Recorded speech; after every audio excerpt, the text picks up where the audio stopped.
Hi, everyone. It's me, Sandy Cruz. Welcome to Sandy K Nutrition, Health and Lifestyle Queen. For many years now, I've been a trusted voice for people in midlife and beyond who want a deeper, more honest conversation about wellness. One that includes the physical, the emotional, the mental, and the esoteric. Most episodes are solo now because I want to bring you thoughtful research, lived experience, and grounded insight without noise or bias. And when I do bring on a guest, it's because their work genuinely adds something meaningful to the conversation. Here, we explore the full spectrum of what it means to be well, how the body functions, how the mind heals, how the spirit expands, and how all of these layers shape life lived with clarity and joy. Thanks for being here. And if this show resonates with you, please follow, rate, review, and share it. It truly helps the message reach more people. Hi, everyone. Welcome to Sandy K Nutrition, Health and Lifestyle Queen. Today, I'm going to talk to you all about shame, Gen X, because that's who I am, a 1970 baby, science, and really this confusing state of vulnerability, especially since social media and, AI and everything has exploded.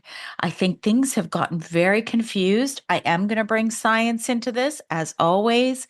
I am going to bring a lot of soul into this, as always, because if you've been following me for over 6 years now, you know that I do not believe that science can explain everything. And interesting, I was listening to this physicist, extremely scientific, prolific figure. Oh, gosh, what's his? I can't remember his name, but he's Italian and he is now changing the way that he sees consciousness, quantum energy. And I've done shows on this. And I've also done a show. It was actually my third episode ever. Forgive me for the fact that I was just such a newbie to podcasting back then in 2020. It was literally right before the pandemic. And I did an episode on shame. And I think it's time to bring this back in a more grounded sense than what I did back then. And I'm also going to bring in some of the works of Brené Brown. I love what she's done to bring shame to the forefront to understand really what it's all about. So, if you follow me, go to Sandy K Nutrition everywhere. And if you know my work, you know that I come always at it from the point of my heart and soul just to make this world a better place. So please, if you would, most of my podcasts are not sponsored. So I have had sponsorships in the past. And really, for me, we live in a world of one off marketing. And so far, I've been able to stay away from that. I do not charge people to be on my podcast. I want to come to you so that you know that I come at everything from a very objective point of view. I'm not trying to sell you anything. I'm not trying to tell you to use my coupon code. I'm just trying to make this world just a better place and healthier in a body, mind, spirit, soul sense. So if you would do one thing for me, share this podcast with one friend, however you might do so. On social media, I'm Sandy K Nutrition everywhere or anywhere. I'm also on YouTube. And then the second thing is if you're listening on Apple or Spotify, especially, if you would rate and review with a few kind words, just engage with my content somehow, that helps me tremendously. Thank you. I'm going to start with a quote from Brené Brown. If you're not in the arena with me, also getting your ass kicked, I'm not interested in your feedback. And this is all kind of going to go to this entire topic of shame, vulnerability, and all of that, and Gen X.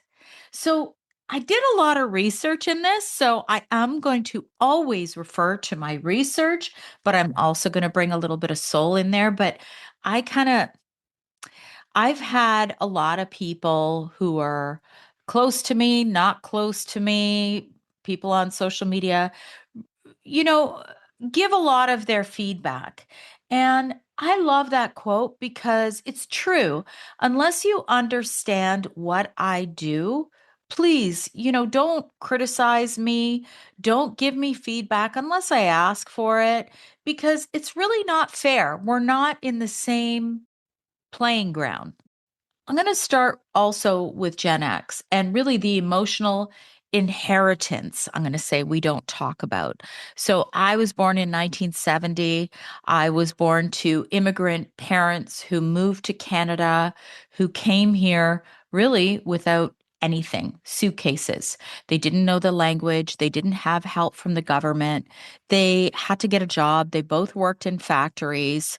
My sister and I remember hearing stories from my mom that my sister's first language was Croatian and she didn't know English. She went to kindergarten not knowing the language. And I am bilingual. I also speak fluent Croatian. My grammar really sucks, but I'm actually very proud of how I grew up. However, there's a lot of things with Gen X that a lot of people, they use it as a badge of honor as opposed to talking about the way that we grew up. And it's pretty generalized amongst most of the kids. I was a latchkey kid. If you're listening to this, you probably don't know what that is. If you're younger, or yeah, like you may not know, latchkey kids, they would wait until the parents got home from work, and they would let themselves in the house. They would make their own lunches, and I mean, there's pros and cons to this, of course. One is resiliency, and I'm a big believer that if you do too much and give too much to your kids and you help too much. I mean, I know people who would sit down and do homework with their kids for hours. I never did that. And they were also they were also Gen X, but they chose differently. I didn't. I mean, there's some things that I've chose different and I'm going to get into this. So, if you're Gen X, you grew up with an emotional landscape that was wildly inconsistent and it really depended a lot on your culture, on your family system, and the country that you are raised in. So, some Gen X households, especially Eastern European, Mediterranean, Latin, Middle Eastern, South Asian cultures, expressed emotion openly. And emotion was part of regulation. This is a big part of what I'm going to talk about is emotion. And I put out a reel recently about crying. And if you grew up with the statement, don't cry, or if you cut yourself saying that statement, or if when somebody else cries, that makes you uncomfortable, well, you're going to want to listen to the rest of this podcast because awareness is where it all begins. So, in those cultures, emotion was part of regulation. People yelled, cried, argued, repaired, moved on, right? And then there's other Gen X households. And this is where it gets interesting, especially in Canada, if you're Canadian from many, many generations, the US, the UK, Australia, they were more emotionally muted. You were polite, private, stoic, feelings were either minimized or ignored. So, Generation X isn't just one thing. A lot of it depends on your culture and how you were brought up. But Gen X is a patchwork of emotional conditioning. I mean, speaking of Gen X, like I'll never forget going to a funeral. I was young. I wasn't like a child. I was probably, I don't know, 20, 25, something like that. I wasn't a child. But I remember seeing someone throw themselves on a casket at a funeral. Like, if you want to talk intense emotion, that's pretty intense. And then, in a lot of cultures, you wear black for however long, for a year, to show that you are grieving. So it's very demonstrative. But then in some cultures, well, you have a celebration of life and you tell jokes and you laugh and you pretend like there isn't a dead person in the room or their ashes are in the room. Like, to me, it's like, I don't get it. I understand that you want to celebrate the life of that person, but I mean, in my culture, Croatian, that's such a disrespect to the soul of that person and the dead person that's we're supposed to be talking about and grieving. So my outlook, this is totally my personal outlook, is it's got to be a balance. I don't want people partying and getting hammered and drunk at my funeral. I just don't. I want to be, I want you to tell some good stories, maybe smile, play some music that, I loved and people remember me by. But I don't want a big party. Sorry. That's just me. So Gen X was the last generation that was raised without emotional language. And it's the first generation that's really expected to use it. Like, think about it. We're kind of in the middle here. I'm 56 years old and I'm in a public space and I'm trying to really learn and unlearn at the same time and heal some of the things that I grew up with. So, vulnerability is really confusing for many of us. And to understand this, we need to talk about the science of emotional tears. So, I'm not talking about tears that you get, if you have allergies or if you're sneezing. I'm talking about crying. The neurobiology of shame, the cultural differences in emotional expression, the Gen X nervous system, the distortion of vulnerability on social media. This is a big part. Everyone talks about being real, being vulnerable, but then you're like, what the fuck? Like, why is this person airing their dirty laundry like that? Right? Like, there's like a limit. Like, I am pretty vulnerable, authentic, all these words are being used, but like, I'm not going to tell all my private shit on social media. And I'm certainly not going to tell you all about, everything in my life. Like, come on, save some for yourself. So there's a balance there. And then, of course, there's got to be some sort of a resolution to all of this. And I only provide suggestions. You might resonate, you might not, you might like some of it, you might not like all of it. I'm just here to provide some breadcrumbs. You decide if it resonates with you. And really, it's all about the deeper internal work just to rejig and find the balance that's right. So let's start with the body, because that's always fun. The actual physiology around tears that people don't really talk about. So we have three different types of tears: basal, reflex, and emotional.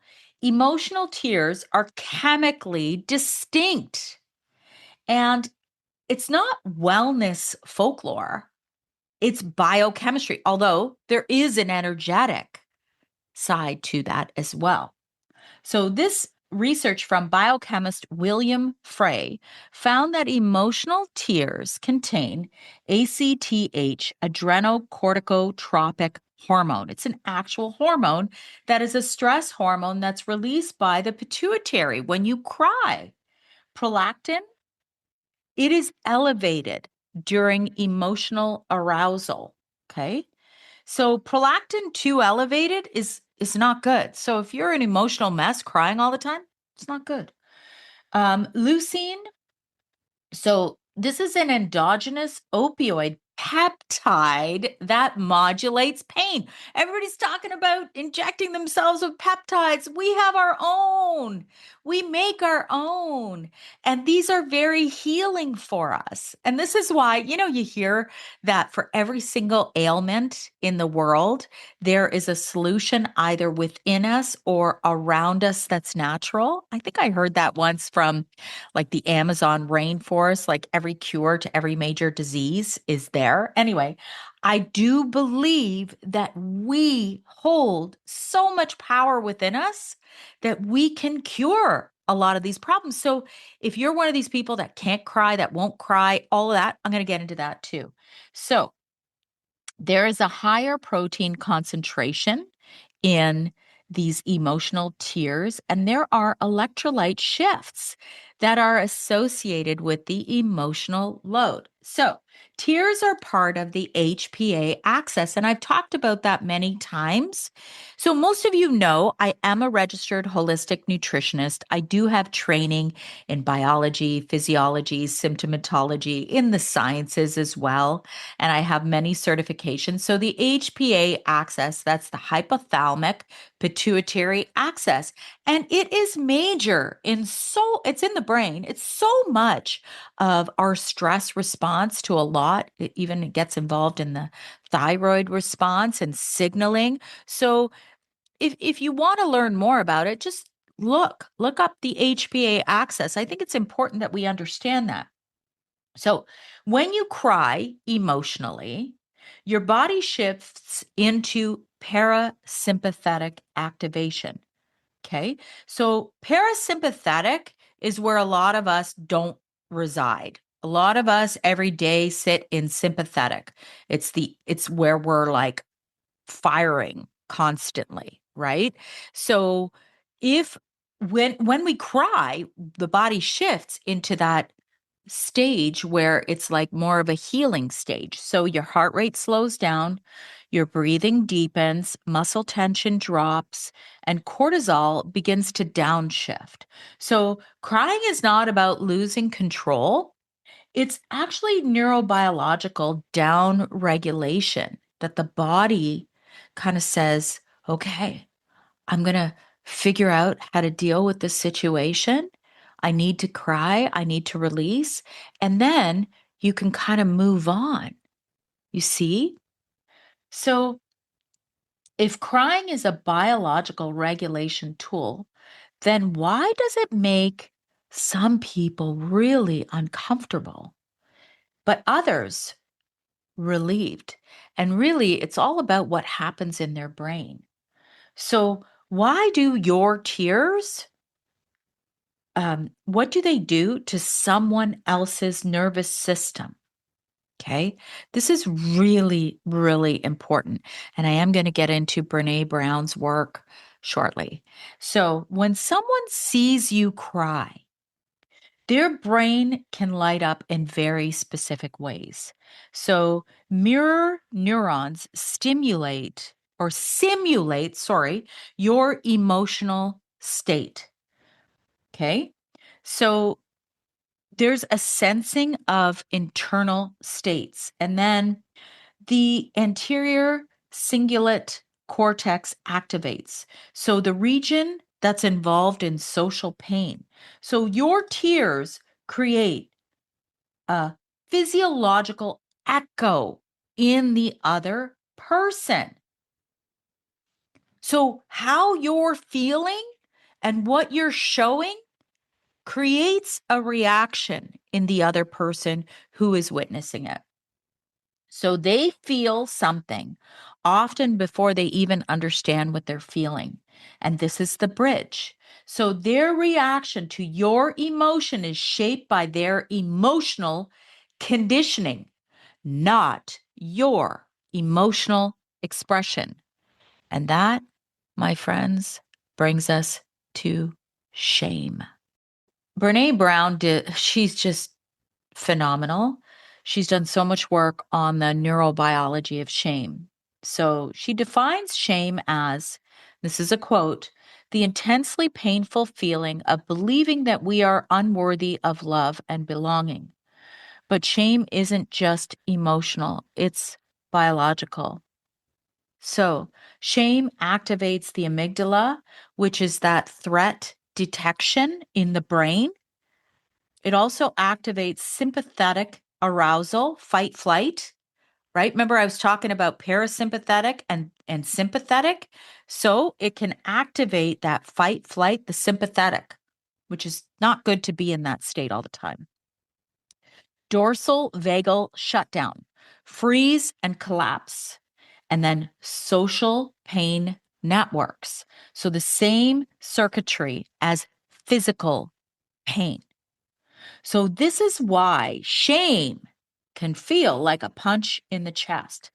It's not a metaphor, it's actually a neural overlap. And here's the connection.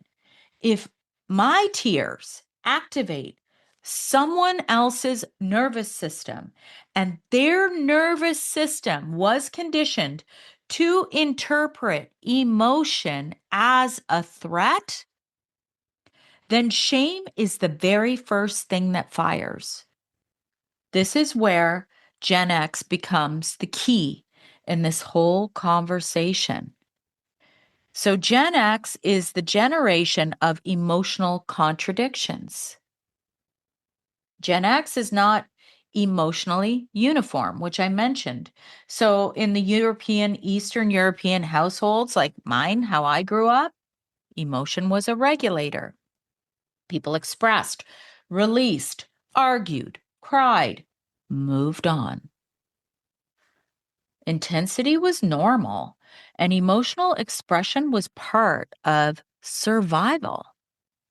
In Canadian and Anglo Western households, emotion was minimized.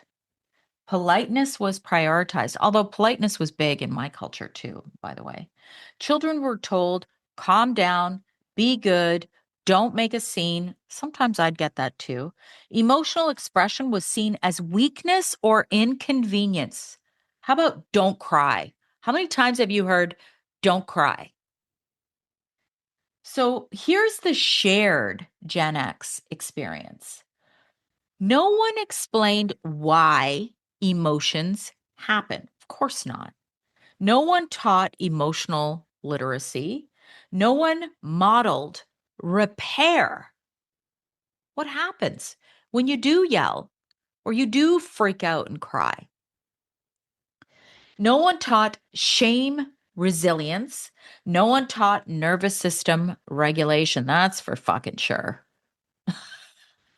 No one taught that. It's like, okay, you'd lose your shit and then what? And then what?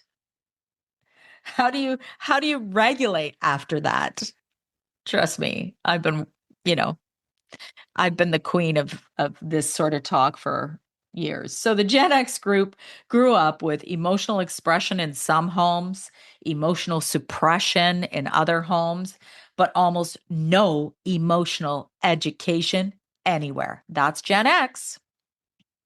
So now Gen X is the generation being asked to understand trauma and regulate emotions and communicate vulnerability, raise emotionally literate kids, navigate social media emotionality, and do it all without a blueprint. This is why Gen X can be overwhelmed by this. And now we're going to drop Gen X into the modern world. Like, think about it. Think about how we grew up, my friends. We had a dial telephone. We did not have remotes for TVs. We would turn it. That came later. I remember in my household, it was crazy. I can't remember how old I was, but my parents were extremely hardworking people. Okay. As I explained at the beginning. And they were big savers. They were frugal. They would save their money. They wanted to pay their home off. Like they were just so responsible. And God, like how and where did they learn this? I mean, they grew up living in dirt. My dad grew up sometimes sleeping in the barn with the cows. I'm not kidding. And I'm not exaggerating. So, how did they learn that? They learned. So I remember being like the first family on the street to have a central air conditioning system in our home. And people were like, whoa, you have a cool home. It's not hot. Like, this is how I grew up. So now I'm going to get into social media and the emotional accelerant. Gen X was actually, we were never prepared for this. I just briefly explained how we grew up. Social media has completely rewired how we experience vulnerability. It somehow created this world where vulnerability is performed, monetized, weaponized, algorithmic, I can't say it. It's rewarded by the algorithm. There, I said it easier. Used as identity, used as manipulation. And trust me, I know many Gen Xers who have adopted many of these models. And so all of this has created a world where people shame others publicly. People criticize from behind the scenes. People project their wounds onto strangers, for fuck's sakes. Pardon my language in this episode, but I mean, I'm just so passionate about it. But I have to pause there. People project their wounds onto strangers or friends. I've been screamed at by people who say that I'm talking about their private stuff when I'm not. I'm talking about something that is a generalization with an age category that many people experience. I would never give private information, but I got slammed for it. And this is not the first time. It's been by strangers. For some reason, my words invoke or evoke this wound in people. And I'm like, I'm just out here trying to help people, not hurt people. And often when you feel that wound, you're triggered. I've recorded podcasts about triggers. It can create a visceral reaction within you, but that's not me doing it to you unless I'm naming you or doing something to shame you publicly, which I have never done. But that's a clue for you to look within. Like, why is what Sandy's saying triggering me? Trust me, I do that all the time because I'm a big believer in analyzing my own triggers helps make me a better person. If we all did that work, wouldn't it be a great world? So back to this. So people project their wounds onto strangers, people trying to inspire and accidentally trigger others. There you go. That's me. There you go. There you go. Comment on comment sections become shame factories, and then you see a lot of this. You're wrong. I'm right. Who are you to talk about this? I have more degrees than you do. And it's like a shit show out there on social media. That's a fact. I mean, I stay away from that kind of energy, but I've definitely been affected by it because others see me in this way. So here's the connection. Gen X is raised with emotional contradictions, and now we're watching this emotionality become a public sport. It's like a public sport. And our nervous systems were never built for this, which leads to the next connection. If Gen X was trained to suppress emotion and social media amplifies emotion, then Gen X is living in a constant state of emotional dissonance. Let's get into the nervous system confusion. So, science plus culture collide. So, our biology is evolved for small groups, face to face connection, co regulation, slow emotional pacing. And now we have global exposure, emotional content that's 24 by 7, algorithmic amplification, public judgment, no context, no repair. So mirror neurons fire through screens. Social pain circuitry activates through comments, and shame triggers faster online because nuance is missing. So, Gen X's nervous system is built for either suppression or intensity, but not this kind of literacy. And it's now like we're being asked to process this emotional overload. So, no wonder it feels like too much. Trust me, I'm the queen of scrolling.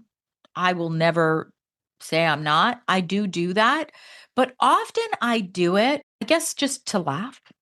Last night I happened to be on this great algorithm. Everybody was out in my house, so I was by myself and I did scroll a long time. Shame on me, right? But I did. And I was laughing the entire time. And I really enjoyed that. And I think sometimes we don't get enough laughter in our day. So there's an option.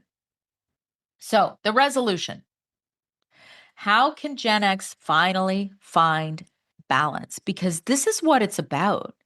And I've said this many times. Long ago, when I first started my podcast, I have a t shirt and it says, "It's all about the balance." Once we can find balance in our lives and what feels good, everything kind of falls into place in our wellness: body, mind, spirit, soul. So, balance doesn't come from sharing more, crying more, talking more, although I do talk a lot in this forum, not always in groups or anything like that. Performing vulnerability, suppressing vulnerability. Because then you see that too, right? You see where somebody will only ever post about how wonderful their life is. And then somehow that can, again, it can trigger some people. And you're like, that's not my life. That makes me feel down. That makes me feel sad. Right? So it's these extremes that we're seeing. So balance comes from capacity, from bottom up work that rewires the nervous system. That's where it comes from. And there are a lot of different healing modalities. And, there's different ways in which you can heal. And I have been a huge fan of beam therapy with Brenda Ferrugia. I've talked about her so many times because she has changed my life. I have learned a number of different ways to really, I'm going to say, regulate and balance my emotions. And at the same time, heal aspects of myself that I may not even know is there, that I'm carrying. So I've done a whole show, maybe a couple shows on beam therapy, BEAM therapy.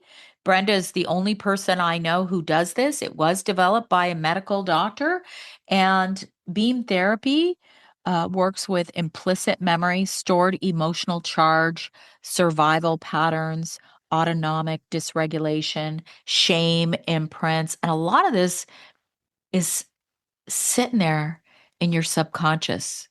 Remember, I can't even remember what the stat is, so do not quote me on this. I think it's something like 80% of our thoughts are subconscious. Don't quote me. Look it up yourself.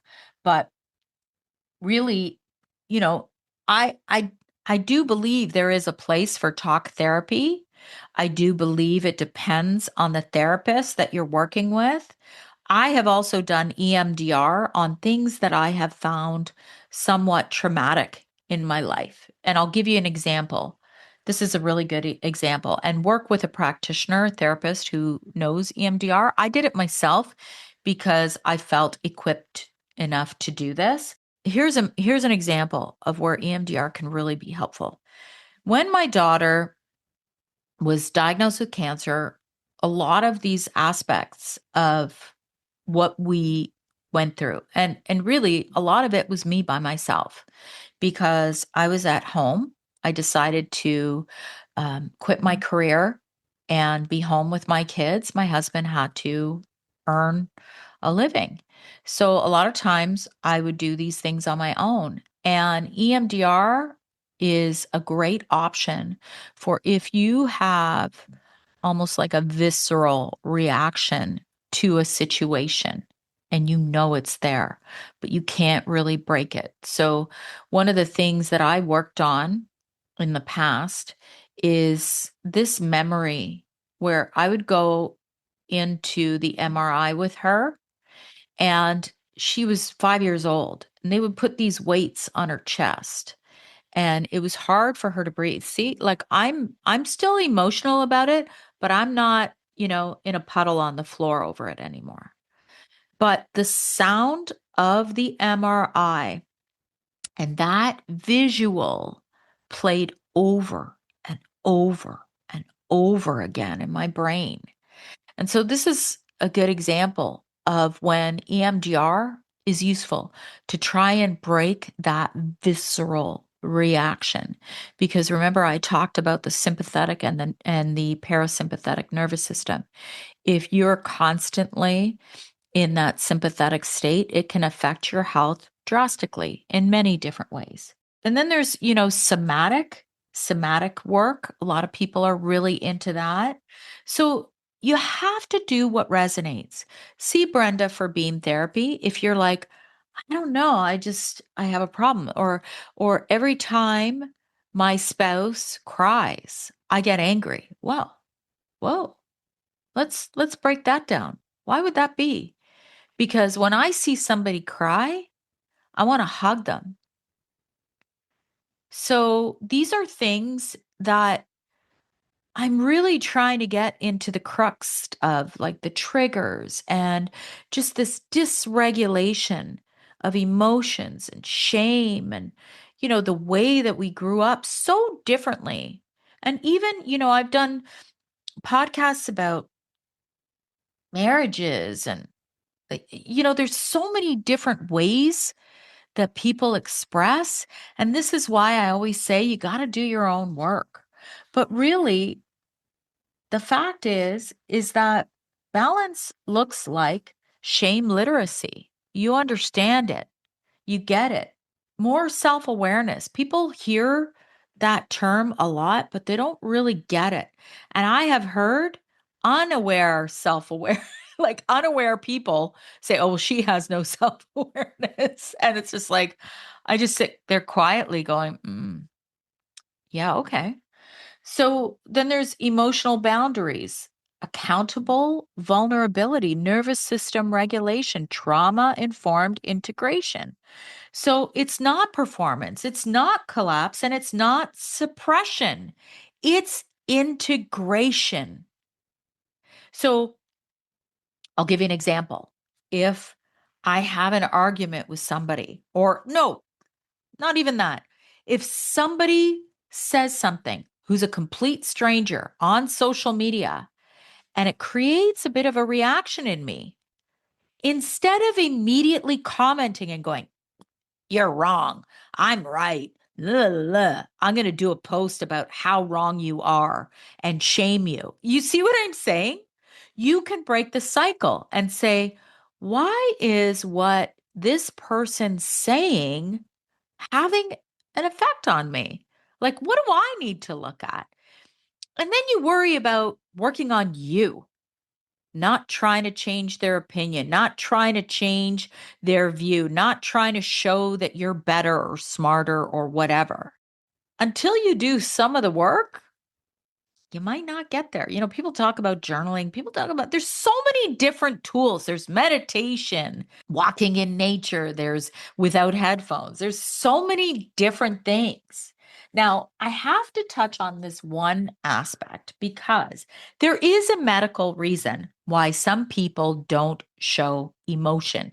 And I am going to talk about this because it's an important aspect, because there's some people who seem almost numb to emotion. They don't cry, they don't show emotion. So it's really important to mention that there are certain things that kind of shunt that pathway of emotion. One is if you're on SSRIs or antidepressants, that can blunt that emotional intensity. And again, I'm just mentioning this. I'm not This is not medical advice, nor that you should go off of them or anything like that because you want to feel more. That's a discussion with you and your medical practitioner. Hormonal imbalances will also create an imbalance in emotion. So low estrogen, um, okay, you know how you hear, and I'm just talking about a stereotype about how menopausal women can get really angry. Well, low estrogen can cause that. Okay. So, really high estrogen can cause an emotional reactivity, like lots of crying. Really low can make you just this angry person. Low testosterone can affect mood regulation and emotional expression. Thyroid disorders, listen, we all know I don't have a thyroid. So, I've been both hypo and hyper, and it can disrupt emotional regulation and mood stability. Trust me, I know hypo can make you really angry. I know this from experience. Then there's postpartum hormonal shifts. It can cause a lot of excessive crying or inability to cry. Then there's, chronic stress that can make this dysregulation. People who have issues with their tear glands that can make crying really hard. And then there's obviously people who have ADHD or autism. Then there's also trauma history. If it's really that intense, you'll hear people sometimes say, I feel sad, but I can't cry.